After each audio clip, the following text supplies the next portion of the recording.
Hello.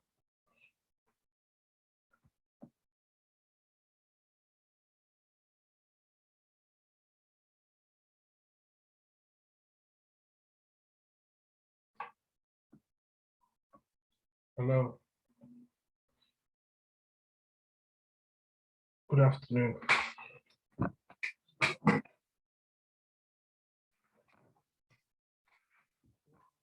Class. I hope you guys can hear me.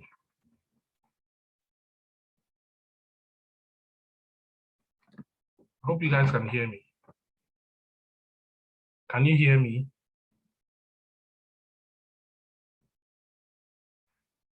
Can you hear me?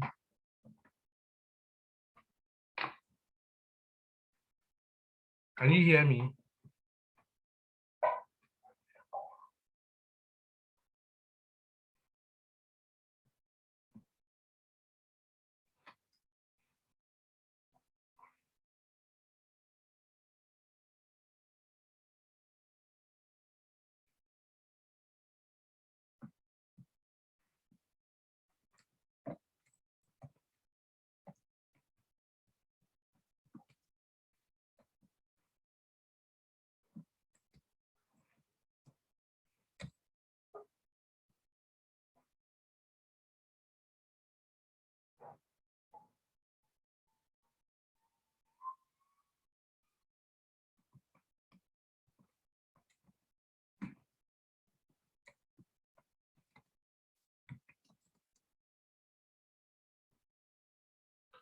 Hello, can you hear me?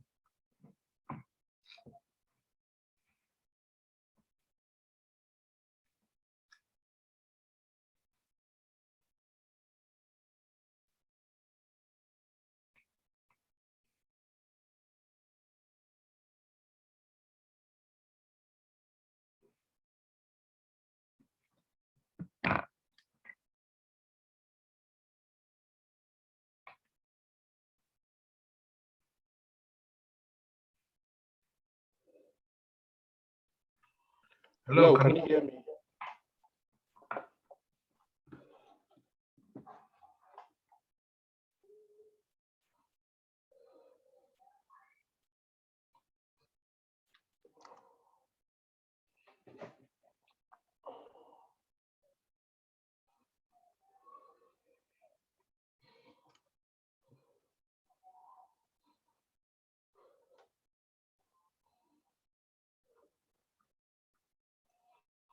I think you can hear me now.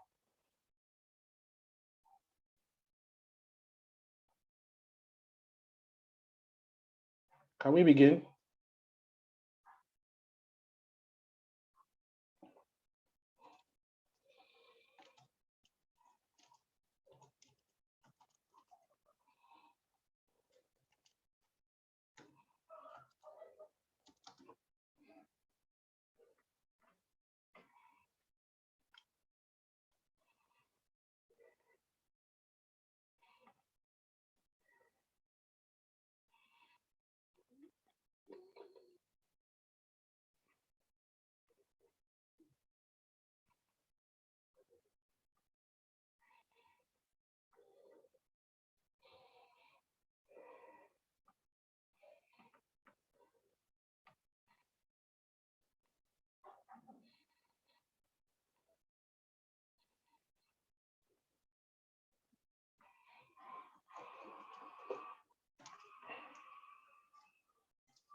Can you hear me?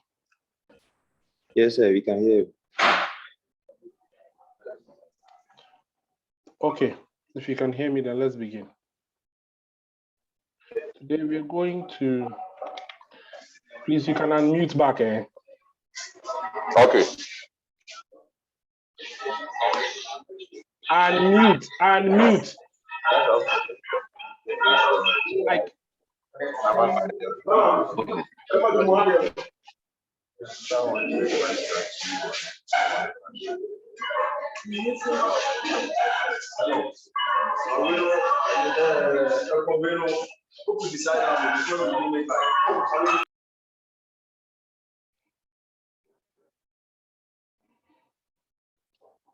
Okay.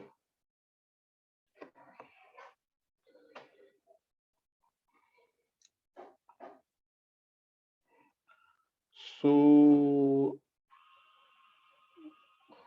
let's begin. Today, we're going to discuss a very important aspect of programming, that is the loop. For those of you who are new, we'll continue for the loop. I have done a video for you guys who are new. I'll be sending it to you, but I haven't sent it yet, but I'll send it to you so it makes sense. But we would have to do the loop today. So let's do the loop. So we are going to look at loops. In loops, we are going to look at repetition statements. So repetition statements are what we are going to look at today. Now, in every programming language, or to our importance, the C++ programming language, there are three types of statements that are used for repetition. We have the for, we have the while, and we have the do. So today I'm going to use this time to explain each one and then implement each one so that we would see what each one can do. And when you are supposed to use a particular statement to perform the code you are using. So when do I use a for? By the way, before we do that, we must understand the following, that in our daily lives, we make decisions on things we do. But after we make the decisions, we repeat them over and over again. That is why the looping is very, very important. What do I mean? If I am going to repeat something, there are three things in which I need. I need to first of all know my starting point. I need to also know my ending point. And then I need to know how many times I'm going to do it. These are the three main things in which I knew. I need to know when I'm going to start, when I'm going to end, and how many times I should be doing it for. So if I am doing a loop, each and every single one of the loops in which I'm going to evaluate, all of these three, they all have these three conditions. The question is, some have all of the three, some have just two of them. We're supposed to look at it from the point of view is, which one do I use based on which of these three things in which I have? That is the end, that is my starting point, my end point, and the how I'm going to do it. What do I mean? If I have a for loop, the first side of the for loop is my starting point. The next part of my for loop is my end point. The next part of my for loop is my the how. The how.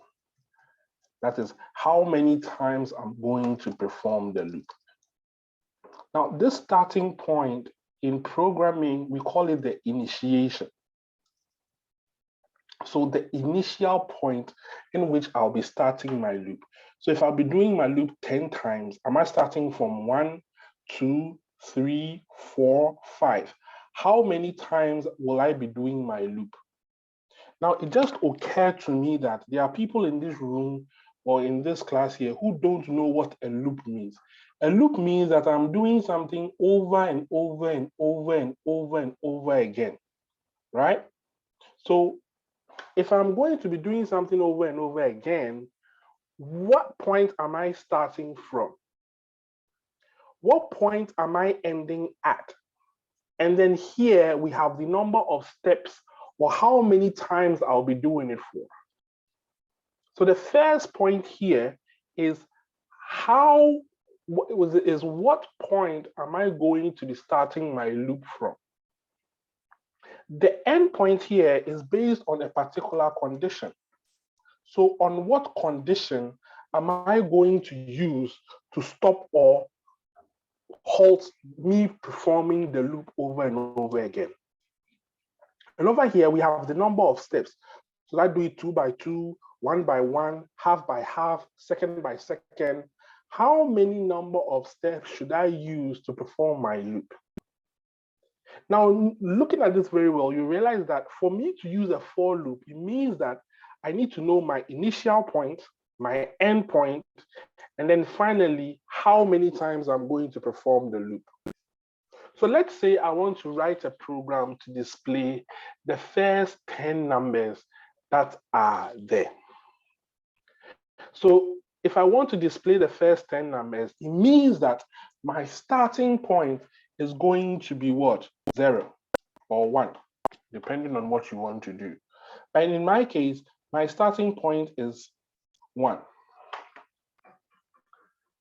Then I have to perform this action for the number of times that anything I'm doing is less than what?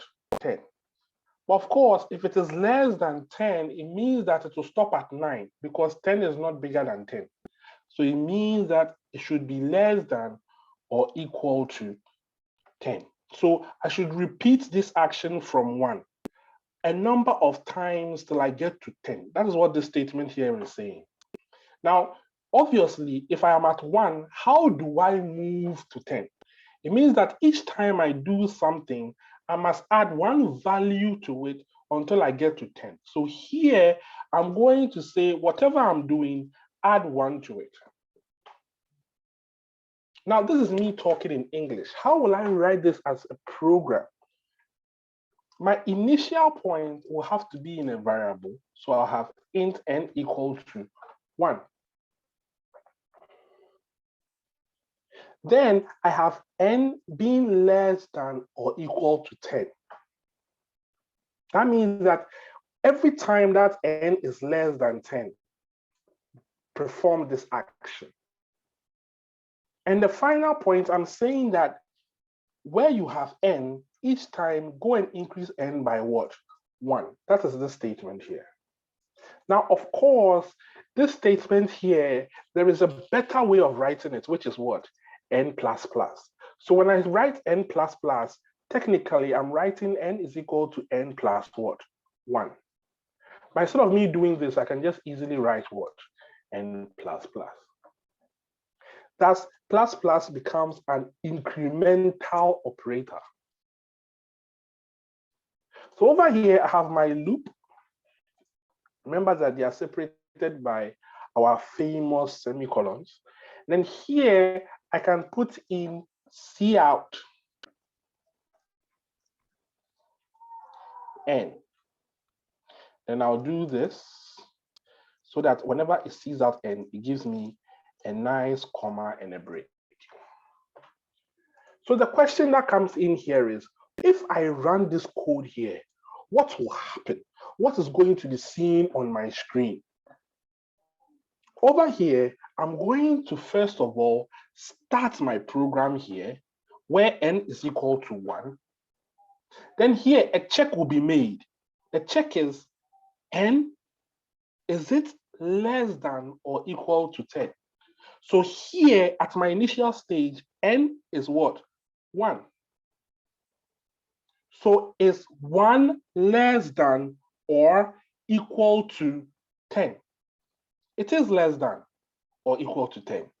So I'll come in here and display the value of n. So the value of n at this stage is what? 1. Then I'll come here and display a comma and a space. Then I would increase the value of n by 1. So now n here is what? 2. Is n less than or equal to 10? It is. So I'll come and display the value of n. I will then display a comma and a space. I will move on to the guy who is walking around and then using the phone is really distracting me. So you put off your camera whilst you are walking, okay? Then Shadrach Nyako.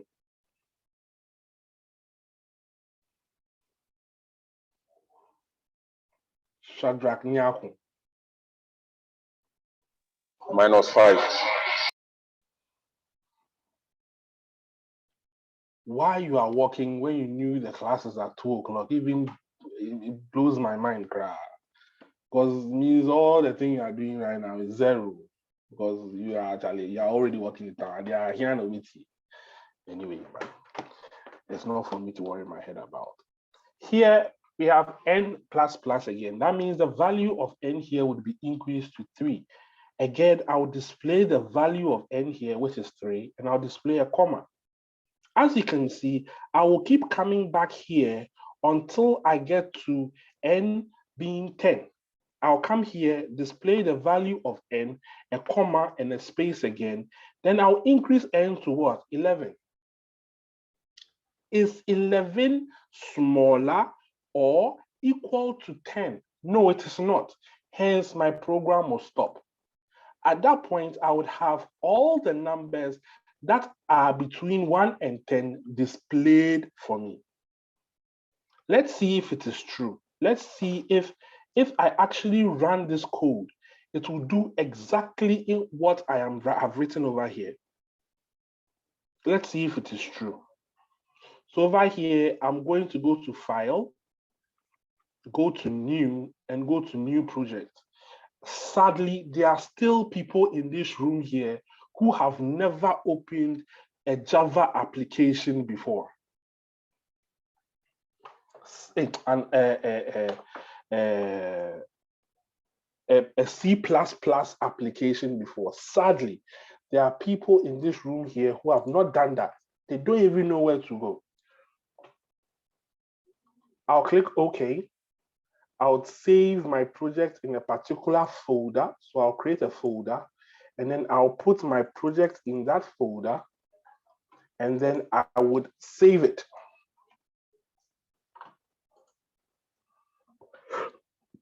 In the folder that I have created.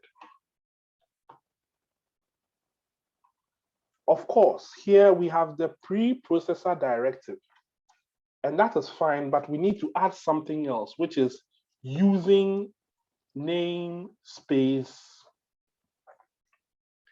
std.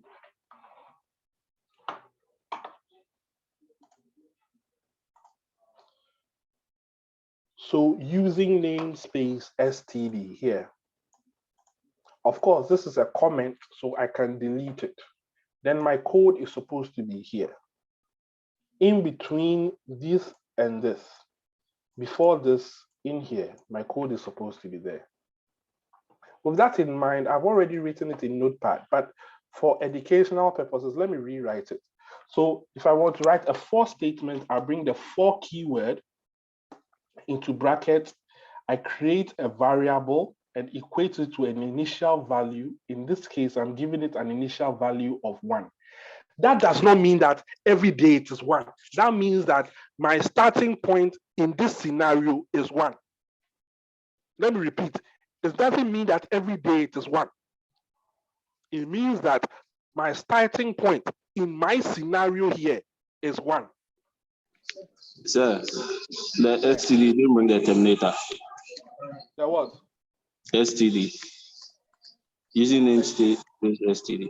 Yeah. Thank you. Yes, sir, you're welcome. Semicolon. Then over here in line 6, I have my n being less than or equal to 10, semicolon, n plus plus. Remember that I said that n plus plus is the same as me writing n is equal to n plus 1. It is the same thing. There is no difference. N is equal to n plus 1 is the same as me writing n plus plus.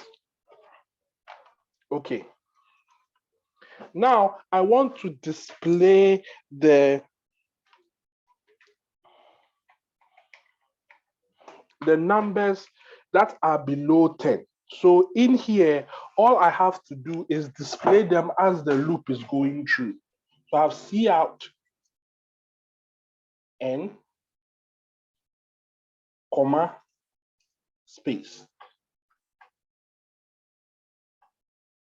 With that in mind, I can run my application now. So I run it. Do I have an error? No, I have no errors. Right? So my application can now be run by pressing this one. What do I have? 1, 2, 3, 4, 5, 6, 7, 8, 9, 10. Now, I want it to display in a line. That's why I made it to display in the line. By now, your control of how things display is very important. If I wanted it to display not in a line, I'll just do this and bring NL here, so that each and every single time it runs, it moves to a new line. So here I'll have 1, 2, 3, 4, 5, 6 in a horizontal plane, moving in a horizontal plane. If I don't want it to move in a horizontal plane, it means that I would not bring this here. I'll just bring this and bring a comma and a space. Why do I bring a comma and a space? Because if I don't do that, it means that there will be no demarcation for my writing. Hence, everything that will be displayed as one big, long thing.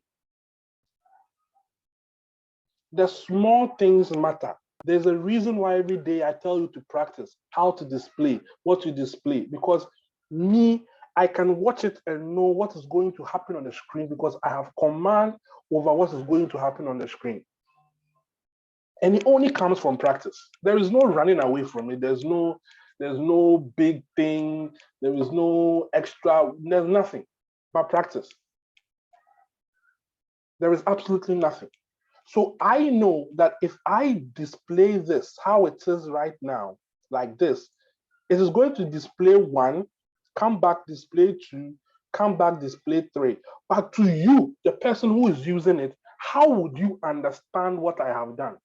Hence, I bring this, that, and a comma, and then a space, so that when you run it, you get to see it like this. It is readable to you. It makes sense to you. Because you know, oh, the first time the loop went through, it was 1, then it moved to 2, moved to 3, moved to 4, moved to 5, moved to 6. When do I use a for loop? I use a for loop when I know my starting point, my ending point, and the number of steps I want to use. That is when I use a for loop.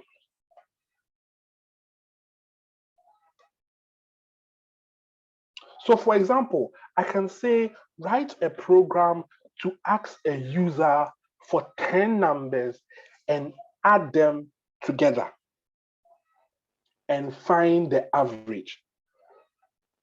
In a program like that, here I must make modifications. What modifications do I need to do? I am going to be adding, so I know I need a sum. Something to put all the additions I'm going to do in.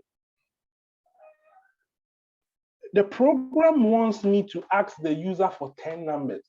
And that action, oh, enter number 1, enter number 2, enter number 3, is the same thing in which we did over here somewhere where we're displaying the numbers. So here, instead of me just saying C out, and I can write, because I want the program to be more lifelike, please enter number. Then here would be the number n, space. Instead of this, I'll bring a semicolon and a space. Then if the person is going to enter a number, here I'm going to put in number. And here I'm going to say cin number. So whatever number you put in here is going to go to number. Then if you put in the number, I can then go on and then what? Sum it up. Add it. Of course, by the time this loop is done, I would have collected a number, summed it up 10 times. So at the end of the day, I can then go and say double, or let me use float. Float average is equal to sum divided by what? 10. Cout average is equal to AV. Now remember, this is the writings to display to the user, so it has to be in quote. And this is the variable I just created here. So there is no need for me to put it in a quote because I want the content of that variable. I want its content. I want its content.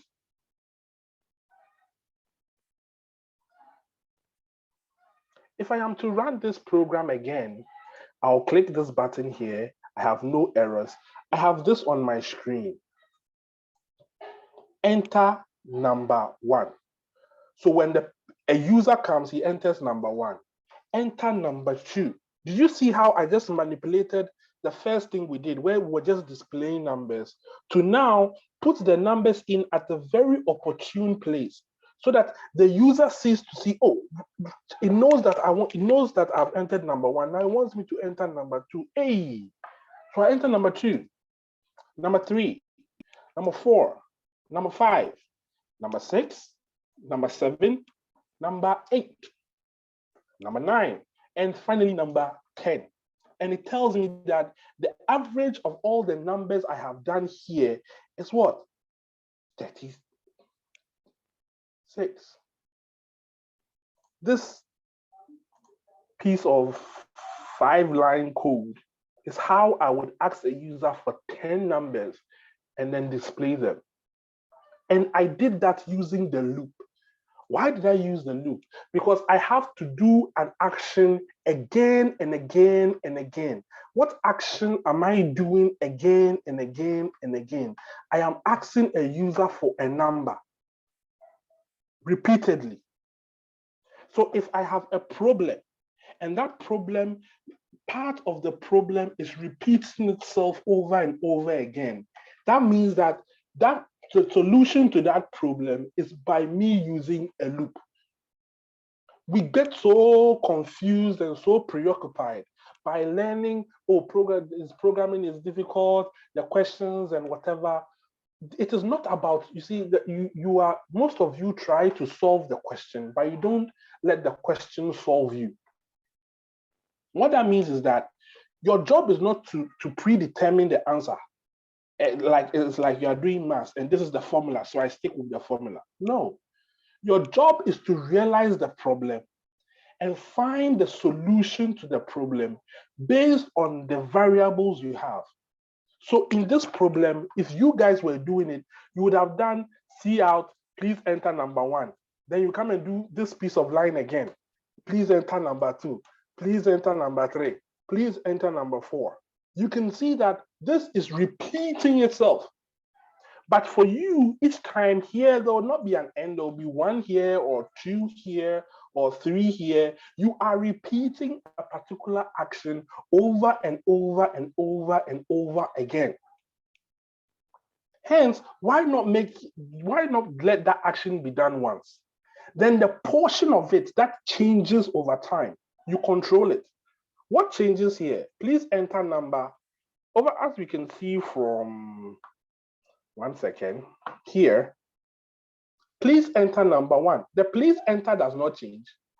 1, 2, 3, 4, 5, 6, 7, 8, 9, 10. They change. So you controlling them is you doing the programming, you manipulating the variables, you changing outcomes to get to what you want. Any questions before I move to the next loop?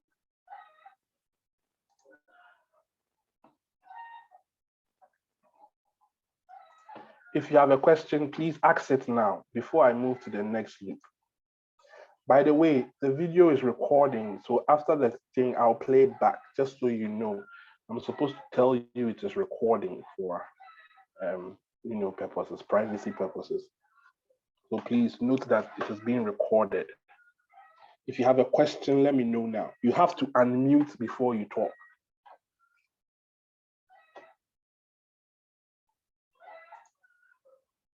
Are you guys there?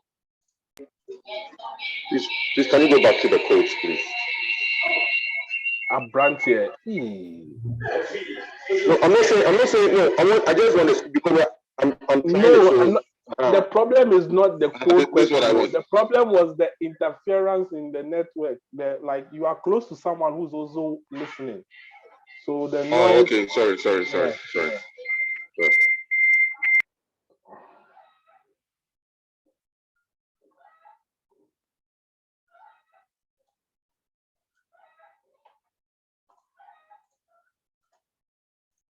I've put the code in your class group.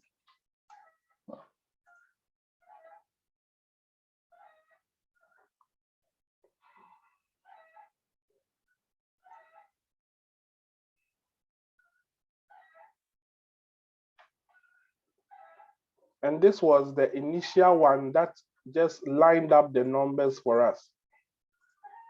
I've also put that in the class group.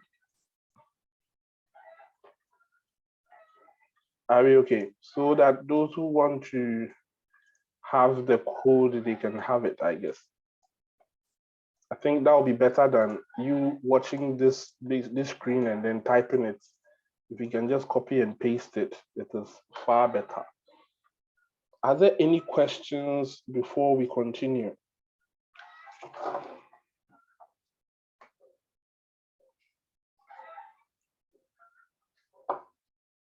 Or the questions will come later?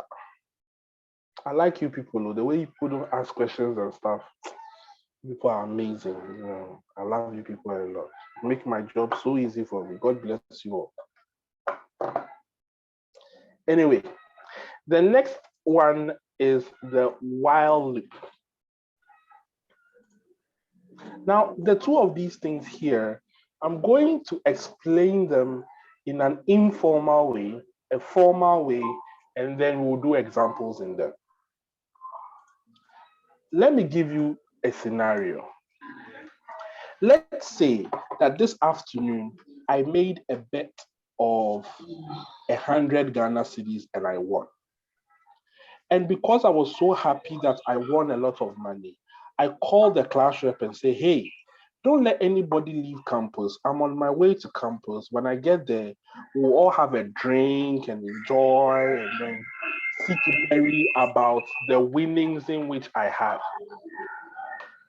The person who has unmuted himself, just to make noise, mute yourself again.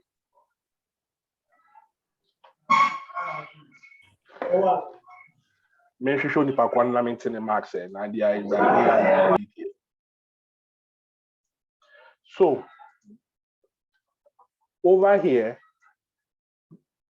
I have gotten enough money to take care of everybody in the class. So I'm coming there to buy drinks. So I carry everybody in the classroom to a bar to go and buy drinks for ourselves. We go, and the moment I get to the bar, if I am doing the do, I'll tell the barman, Charlie, bring us drinks. And when the barman brings the drinks, then I would check and see if I can pay. The do. I'll perform the action before I will check the what condition. The while. I will check if I can pay before I will tell the barman to bring the drinks. So for this one, I would check the condition before I perform the action. Again, I have enough money. Both of them, the money is not the problem. But for this one here, I would first of all check if I can actually pay Maybe me coming to campus, I left the money in a car, or some Kwashe people took it, or some student doesn't like me, so he waited and slapped me with a motorbike and collected the money. Who knows? So I would check if I can pay for the drinks before I would go and then purchase the drinks. But for the do, I will purchase the drinks. And after purchasing the drinks, I will check if I can pay. If I can't pay, they will remove my top and leave me with boxer shorts, and I'll clean the floors for the whole evening. But if I can pay, then I can order more drinks. Note that for the two, we are performing a loop. We are doing something over and over again. The question is, when do we do it? Do we do it by checking the condition? Hello?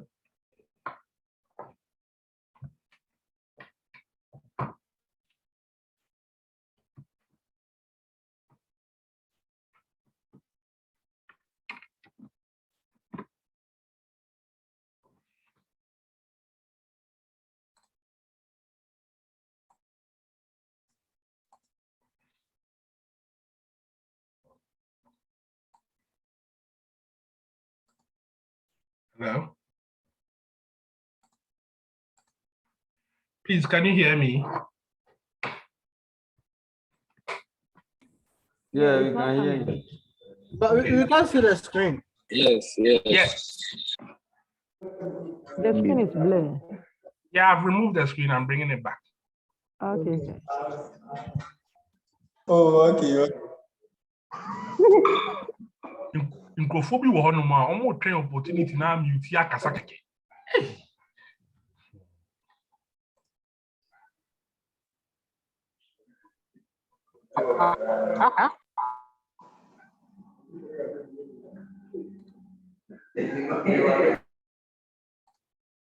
So again, with the two conditions, the loop is not the problem. The question is, when do I do it? Not that in these two ones, I do not know how many times I can pay for the drinks. Maybe I can go for 3 rounds. Maybe I want just 1,000 Ghana cedis and I want to do show. Or maybe I want 10,000 and Charlie, I can go for 1,000 rounds. It doesn't matter. If I can still go, I will check the condition and then continue. If I can still go, I'll check the condition and continue. But with these two things, I don't know my ending point. I'll go until I run out of money, then I stop. But if it is a 4, I already know how much money I have. So, Bama, give us 3 rounds, 4 rounds, 5 rounds, fine. But here, I don't know how many rounds I want to go to. But for the do, I would go around before I check if I can pay. But for the while, I will check if I can pay before I even start going for my rounds. Hope that is clear.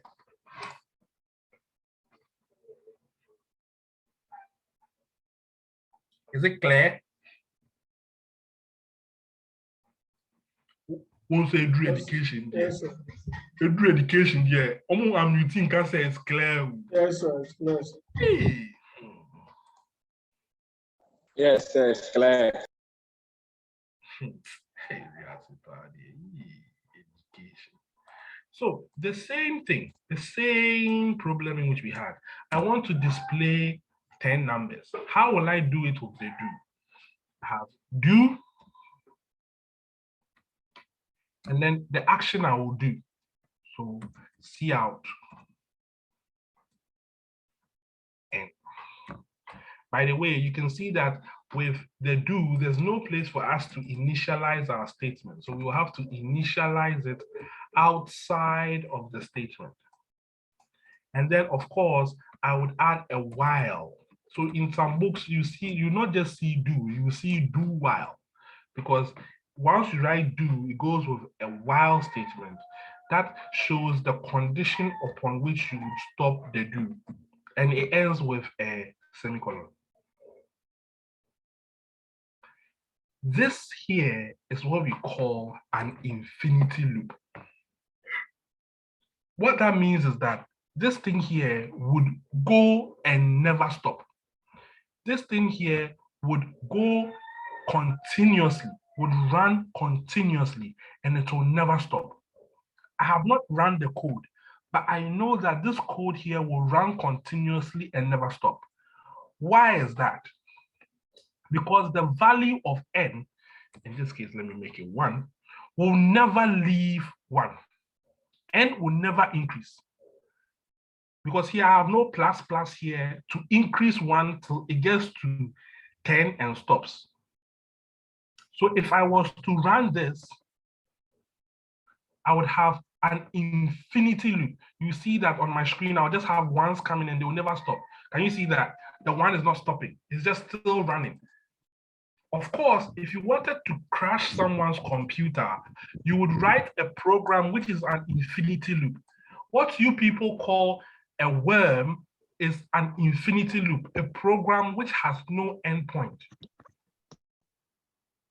So to create an endpoint, here I must add the n++ inside the loop. So this one here helps me to keep track of how many times my loop is going on so that once it gets to the condition, it will stop. For the condition 2, if I was to run this program as it is now, it will stop at 9. It wouldn't stop at 10. How do I know this? You can see that it stops here at 9. How do I know this? I know this because 10 is not bigger than 10. They are the same.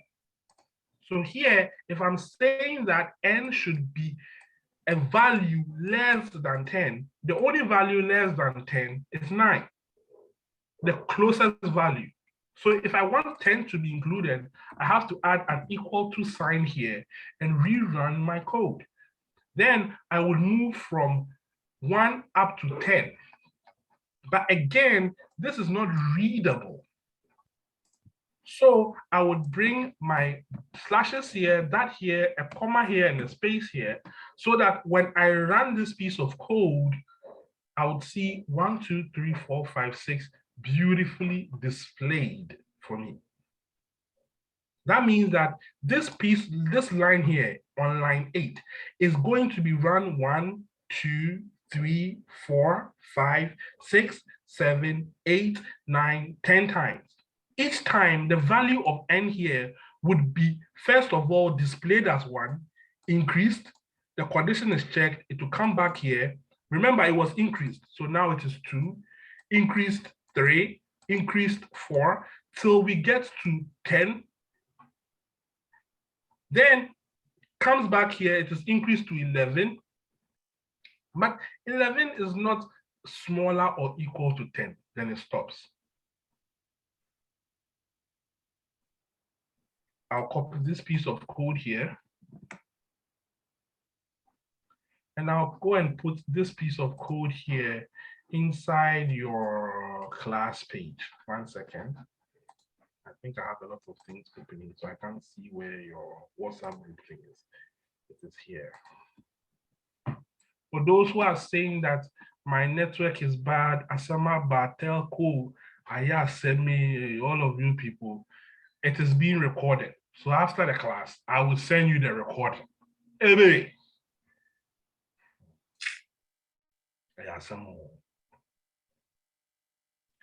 Anyway, if it was a while statement, then that means that I have my while keyword, then I have my condition, then I have the action in which I'm going to what? Perform. You can see that with this, I do not do it once. I check immediately, I start my program, I check to see if my conditions are met. Again, with the while, there has to be a control statement so that you can keep track of the number of loops, else you have an infinity loop. It will never stop. So when I run this again, I would have the same result of what? 1, 2, 3, 4, 5, 6, 7, 8, 9, 10. The same program, no change, 3 different ways of doing it. 3 ways of achieving the same thing.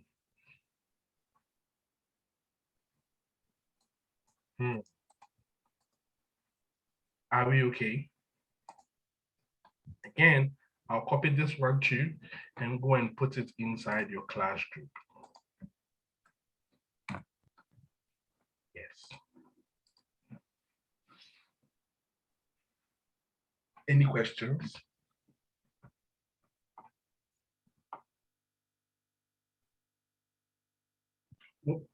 One thing I like about you people is when it gets to any question, no one will unmute. If I was to say the first person who will unmute to get 2 marks, someone will unmute. Whoa, manka.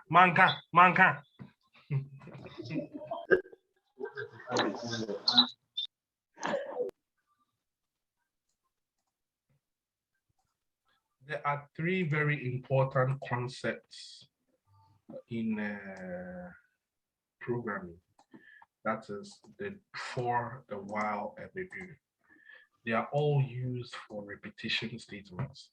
Statements which are going to be done over and over and over again. The question is, when do you use one over the other? I would use the for if I know all of my parameters. I know my starting point, my end point, and I know the number of steps I'm going to. Please, I cannot hear you. Is it better now? Is it better now?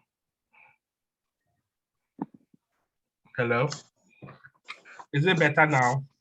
Yes, sir. We can hear you. I'm saying that I have 3 conditions here for the loop. I have a for, a while, and a do. All of them are used for control statements that have repetition in them. The question is, when do I use a particular statement? I would use the for when I know my starting point, my end point, and I also know how many steps I'm going to take. I may know my starting point. I may not know my end point. Hence, I would use either a while or a do in that situation. The question is that if I want to do an action first, just to check, for example, if you have a CCTV camera or that has motion, you want to check if the light goes off and it comes back on. The first thing you want to do is check if there has been any movement whilst the camera was off before you go to the regular cycle. Or you would want to continuously check if anything has happened before you continue. It doesn't matter. If it is the do, it means I'll perform a particular action first. When I am done with that action, then I will come and check any condition if it is there.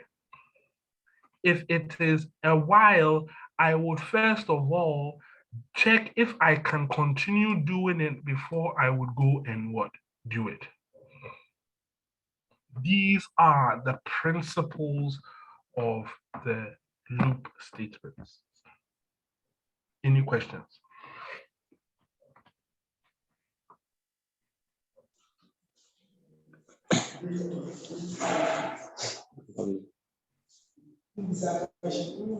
Hello there. Yeah.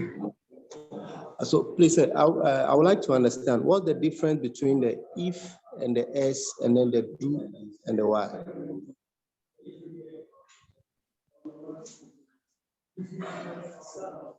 If and else are you a new student? Yes, please. That's why you're asking this question. Your audio. If and else are not repetition statements, they are decision statements. Okay. For example, When was the last time you went to the beach? The person who had the question. When was the last time you went to the beach? The beach. I can't remember. It's been a long time. What's your compound order?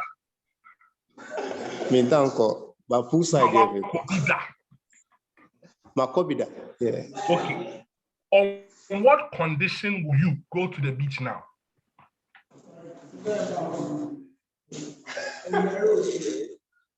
Holidays. If there's an holiday. So if there is a holiday, you will go to the beach. Yeah. Right? Yeah. Yes. If there is no holiday, you will not go to the beach, right? No. Yes.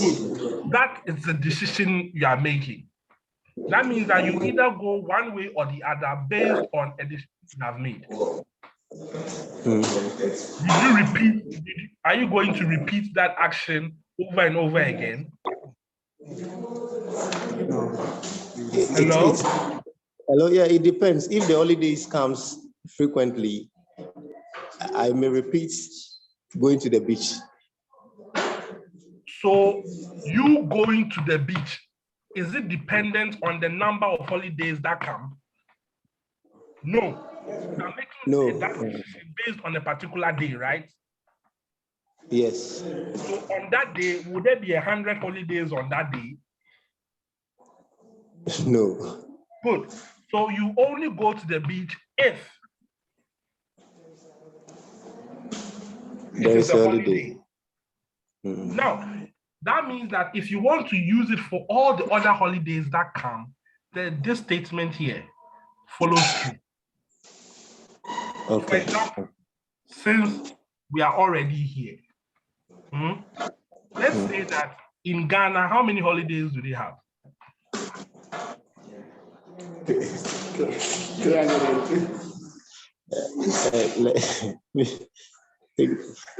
6 or 7. Ghana, you need 6 holidays. Your call. You're better. Oh, 6 months. You're better. Now, just anyway, Ghana said Ghana has 12 holidays, right? Okay, no problem. So I'm counting the holidays from 1 till I get to 12, right? Okay. So here I'm going to put in a statement here, int holiday, right? Okay. Okay. So if the holiday is equal to 0, then that means that there's no holiday. Okay, no problem. So if holiday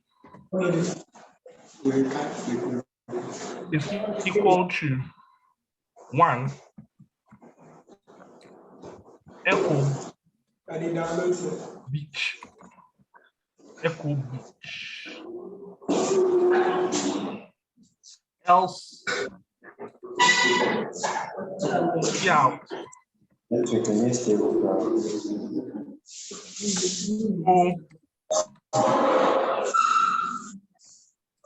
What you just said, this is it. This is the if statement.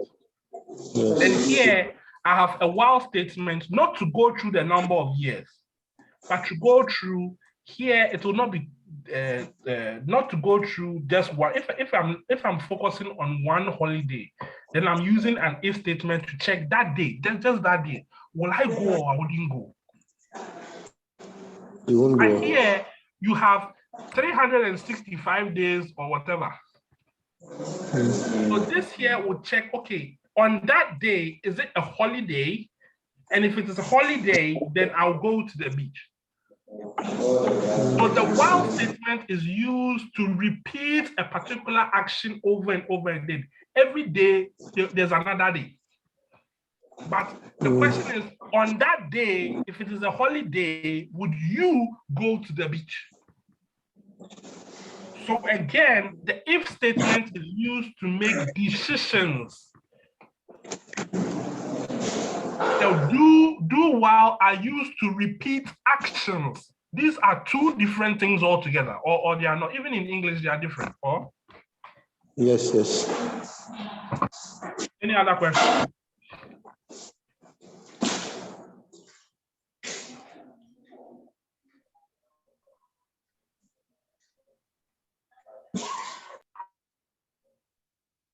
Again, I love you people so much. Whenever it comes to question time, everybody will keep quiet. Whenever it comes to that, in some phone time, and everybody will be unmuting and talking. Anyway. Hello, sir. Yes. Please, would there be a situation whereby you are going to use all at a time in a program?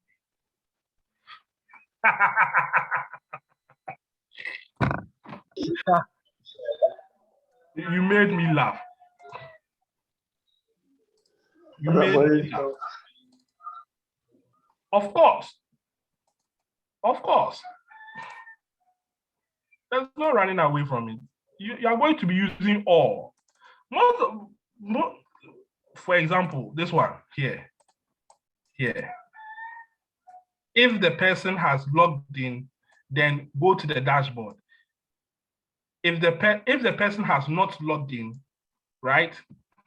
If the person has not logged in, then go to the login page. But if the person is logged in, go to the dashboard. In the real world of scenarios, all the things in which you people do every single day, these things are all controlled by if-else statements. They are all controlled by that.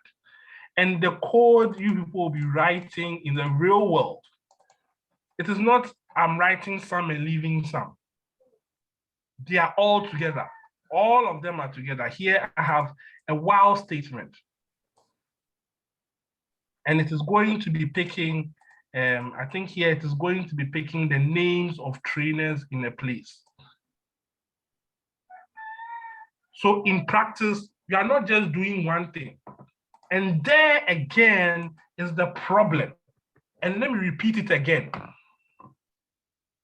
You take the thing and use the solution for it.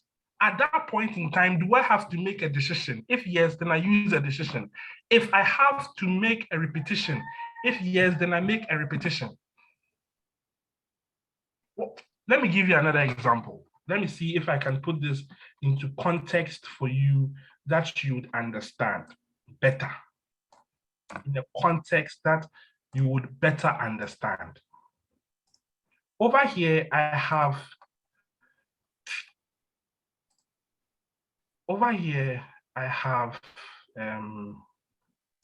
the code in which I sent you, right?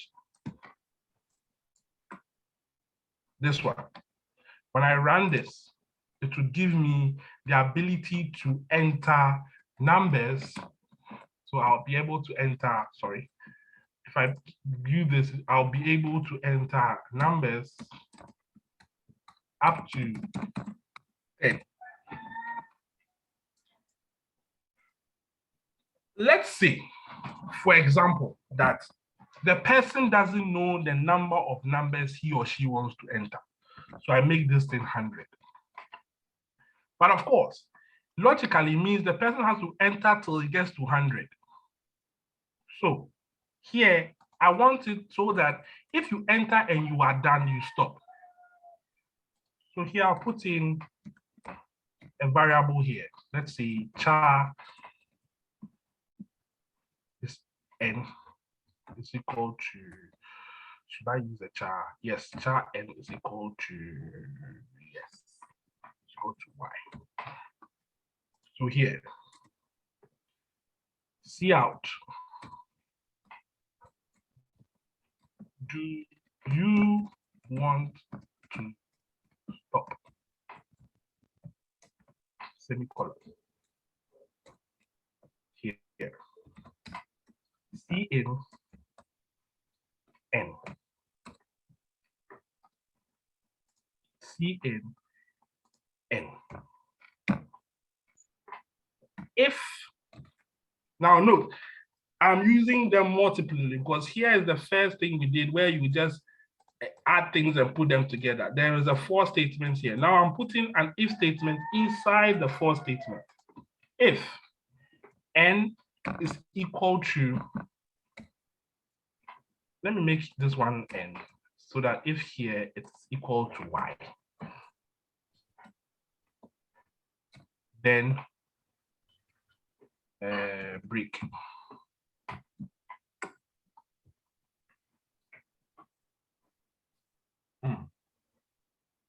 So I run this. Oh, I made a mistake here. It's supposed to be a semicolon.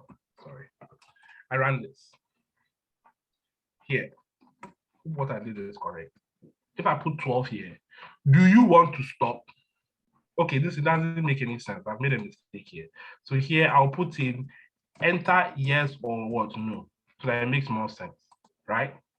Then I'll run it again. 12. Do you want to stop? No. I made a mistake. It asks plenty questions. So here I'm supposed to put something here to stop that. But by the way, I hope you are getting the idea I'm trying to put in here. That if I want the program to stop based on a certain number, that means that I have to put an if statement there because I am making a decision. How will I stop it? On what basis does it stop? So it means it is a decision. If I have to do something over and over again, it means it's a for statement, or it is a do statement, or it is a while statement. Which one do I use? Based on which scenario do I have? If there are things in which I have to add together and then sum up and display, then I sum up and display. The question will tell you how many of them do you have to put together, but that doesn't matter because your job is not to think of how many of them do I put together? Those things, they are irrelevant. Your job is, what thing do I put there to get the best solution in which I want? That is the question you should be asking yourself. Based on the principles you have learned, what principle will help me achieve the best solution at the point in which I am in now? Is that clear? The guy who asked the question. Well, that's the best explanation I can give.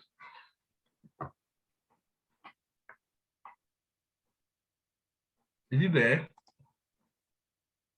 Or network, so he has vanished? Can you hear me? Yeah, we are here. Okay. Anyway, so you guys have French in your next lesson. I'm very sorry I took much of your time. So, yeah, I'm very sorry I had to change the time for the class and want you guys to come online and all of that. No, sir, the French is 4 o'clock. So we still have more time. Oh, don't worry, go ahead preparing for your French. Je parle pour l'océan. Tell me what je parle pour l'océan means. I'll give the person 5 hours. Je parle pour l'océan. Eh?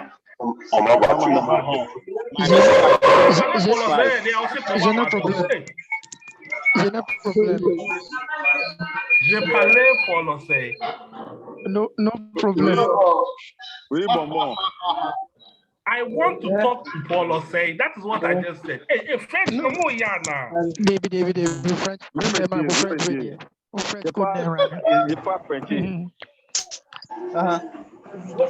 Even if you want to say I do not understand French, you're not saying it was gene. You. All right. So we'll end the class here. Yes, the person asked, can we get more examples? I'll put more examples in your thing, your page stuff for you guys. That's Papa Kwesi. I'll put examples. And the recordings are. Yes, for the new people. I'll do a recording. The recording for the you guys. Take out 50 CD. So that you Thank you.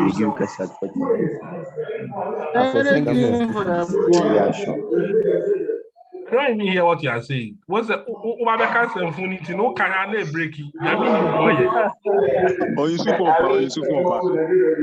Are we getting the link today? Anyway, we'll meet next week, okay? Good luck with your friend. The link, are we getting it today? Yeah. The moment we end, within like 15 minutes, they'll send a link. Okay. Thank you, sir.